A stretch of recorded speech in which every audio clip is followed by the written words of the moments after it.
good day guys, Mark here again and welcome back to my channel. If you're new to my channel, you love cars, DIYs, and anything under the sun, please consider subscribing and check out my playlist. Yung yung drain hose nyo po is barado. Okay, so ano ba yung nagkokos nung mga yon? Unang-una is syempre pagka hindi po kayo regular na naglilinis ng AC system nyo, or wala kayong cabin filter, or hindi kayo nagpapalit ng cabin filter. So sometimes syempre pagka nilinisan nyo yan, may mga malalaking debris na naiipon, and yun yung babara dun sa drain plug. So today, tuturo ko sa inyo kung paano i-free yung bara na yon dun sa inyong drain hose, and also pwede nyo rin kasing gawin yung way na yon para ma-flush out or malinis na rin po yung mismong evaporator housing. Okay, sa DIY na to, kailangan nyo lang is, syempre, gagamitin ko AC Pro, tried and tested na to. Tapos, yung hose na kasama niya, pero in my case, nag-recycle ako ng isang nozzle na meron ng hose gamit. Sa ibang cleaner gamit. So, the reason why is because matigas tong hose na to, pwede siyang pangsungkit, or pwede kayong gumamit ng yung, tawag dito, basta yung hose na nabibili sa hardware, yung ganito, yun yung pwede nyong ipangsungkit doon sa drain hose para ma-free yung bara. Okay, so nandito ako sa ilalim ng sasakyan. Hindi na to naka-jack kasi kasya naman tayo. Ngayon ipapakita ko sa inyo kung nasaan yung drain hose. Okay. So yung drain hose is eto. Buksan natin yung flash para makita niyo. Okay. So eto yung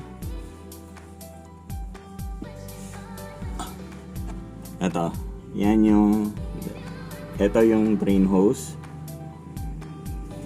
Ay, focus Yan. So, ito yung drain hose. Yan. Itong hose na yan.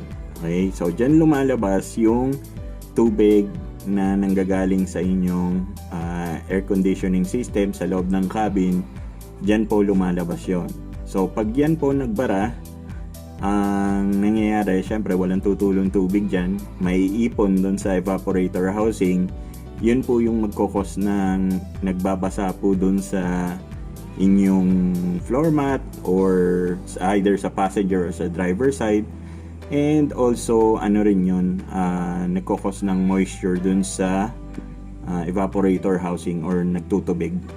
Okay, so ngayon yung sa akin wala naman siyang bara, pero for demonstration purposes lang, para lang makita nyo kung ano yung pwede nyong gawin. So mga paps, ito na. So yung sinukat ko pala yung hose kanina nung gagamitin ko, medyo maiksi siya. Kinuha ko yung nirecycle ko rin na hose, which is eto. Yan, medyo mahaba na to. Pero pwede rin naman yun yung maigsi, kaso tatanggalin nyo pa tong cover. Eto kasi ginagawa ko is hindi mo na kailangan alisin pa yung cover.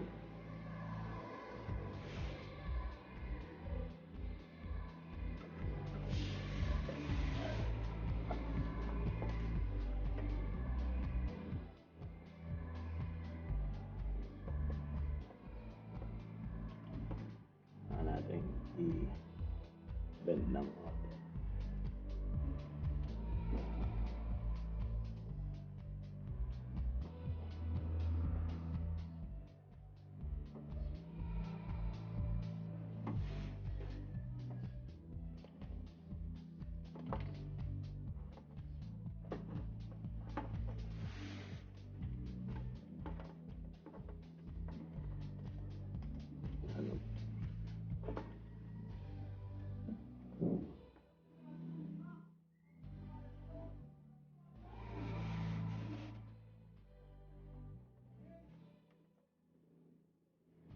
Pasensya na mga paps at medyo masikip kasi. Di tayo mga forma.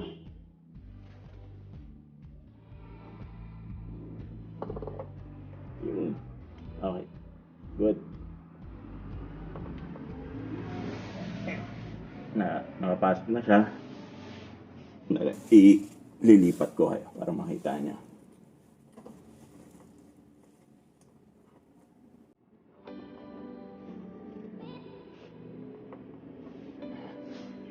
Okay. So, pasok na siya. Mga paps. Ayan. Papakita ko lang.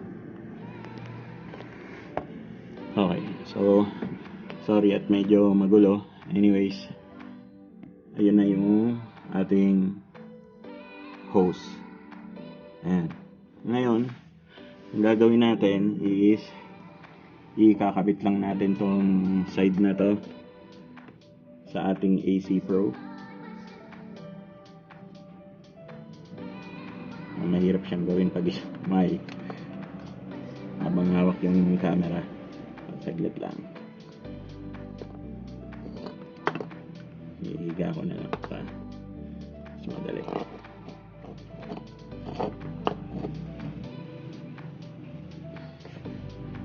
Okay. So, eto mga paps. Dito ko na lang siya i-focus. Buksan ko yung ilaw. Yan. So, dyan ko siya i-focus para makita nyo. Ayun. So, pwede nyo siyang gawin as many times as you want hanggang sa ma-clear yung blockage. Okay? So, definitely sa akin wala talagang lalabas dyan kasi unang-una hindi naman siya barado. So, ang gagawin nyo is ipasok nyo yung hose as deep as you can, tapos bawat spray nyo yan, ihilain nyo palabas paunti-unti, tapos hanggang sa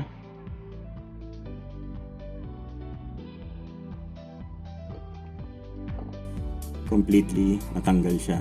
Ayan. So, ganun lang. Syempre, kung talagang severe yung bara, yung iba ginagawa is sinasaksakan niya ng compressed air, yung sa mga compressor, yun. Pwede rin yun.